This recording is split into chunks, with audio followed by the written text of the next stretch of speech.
All right, welcome to this micro episode of Monetizing Your Mental Capital. I am super excited. This guy just got done just rocking the stage at TNC. Tell us who you are, number one, and why should we listen? Yeah, well, first off, appreciate you. I wouldn't be here without you, so that's important. Who am I? That's a big question. I joke that I ask questions for a living. Two categories where I ask a lot of questions. Podcast host at Real Business Connections. And as a marketer, I'm looking for the fingerprint, the DNA code of each of my clients. So I ask a ton of questions to come up with creative solutions to their problems. Beautiful. And you just got done telling us all about how you used podcasts to kind of further your foray into business. And he had this great slide where he just picture of him as a hippie.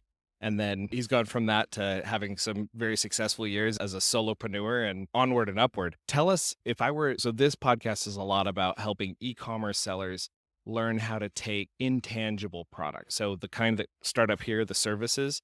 So if I was an e-commerce seller and I had an idea for a service, what would you recommend I do first if I were going to use podcasting to get out there? It's a very insightful question. And by the way, I'm still a hippie. There's hippie Ben. I reinvented myself to business Ben. And really all I did is survey and serve. So that would answer your question. I'm a big it depends kind of guy because I want to look at the DNA of a business and give better feedback based on what they're doing. But survey and serve. Talk to the people you want to serve. Talk to your best value customers. Survey them. Serve them based on their wants and their needs, edify them, make them feel great, give a great experience, and then ask them for recommendations, nominations, or referrals of other people you can talk to and survey them as well. And then you understand the audience profile of the people you're serving. And then you guys know your business better than I do. You can take that data and run with it. So one of the difficulties I've had with surveying is I always feel like, one, people don't want to give me the time of day for surveying. And two, I'm not sure what tool to use or how to go about it. You say survey and serve. What does that look like? How do you put that into action? Well, we talked about podcasting today. You could just start a podcast for e-commerce marketers, bring them on, and then embed the questions into the interview. A lot of people do. I prefer post-interview. You could do pre-interview. I prefer post-interview questions. You can say, I'm putting together a one-page report for X, so we can serve Y.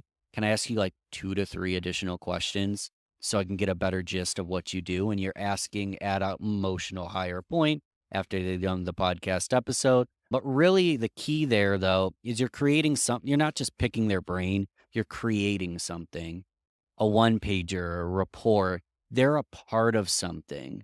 You're going to quote them. So make them a part of it. Big thing I like to do is I write articles and I ask people for quotes. And then I get their quote and I put it in the article and then I just pick their brain for a few other questions when I extract the quote. So find a way that you can create something that didn't exist prior than you creating it and invite them to be a part of it rather than just being part of a survey. They're being part of a exclusive report for why on the 2024 report for, you're going to individualize it based on what you do.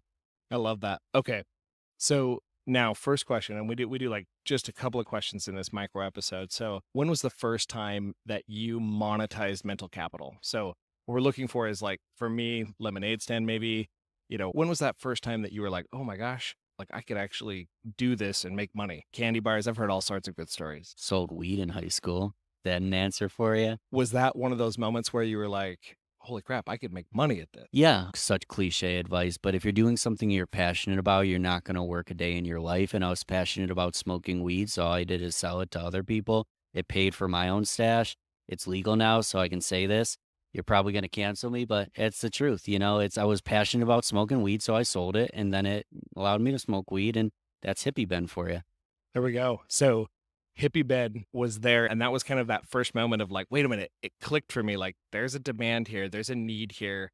And the e-commerce guys, they're going to understand that it's a physical good, right? There wasn't even really much of a demand or a need because it was easy to get that kind of thing. But because it's so easy to get it, there's always a market for it. So even if you're only getting 10% of market share, 2% of market share, even if you're just top 10 in your city, that's all you need. There was always a market. I love it. I love it. Okay. So next question here. And I love it. You'd be surprised. You're like the third or fourth guy that was something illegal at the time. that they got started with. So, next question here. If you could make a phone call back to this Ben in high school, if you could make a phone call right now to him and tell him to do something different around his entrepreneurial journey, around this idea of monetizing mental capital, what would you tell him to do differently? So first off, I love the question. Second off, I think there's no perfect answer to the most complex questions. I love to hear what other people have to say. I'm thinking butterfly effect right now, and I'm really proud of the man I've become, and I actually have a couple scars on my way here. And I think that younger Ben would think that older Ben's kind of a preachy, annoying jerk. So I probably would skip the opportunity and let things play out the way the cards were meant to play out and trust the fate that it'd work out for me. And it did. So So, assuming that he wasn't as stuck up, younger Ben, what would you tell him? I know it's a cop out answer, but I'm curious, if there was something that could have shifted that maybe got you to a different place than you are now farther, what would you tell him? yeah, so I believe that there is no specific key to success. It's a combination lock. And similar to a padlock at the gym, we all have our own unique combination. So I would tell them to be curious. I would tell them to adventure.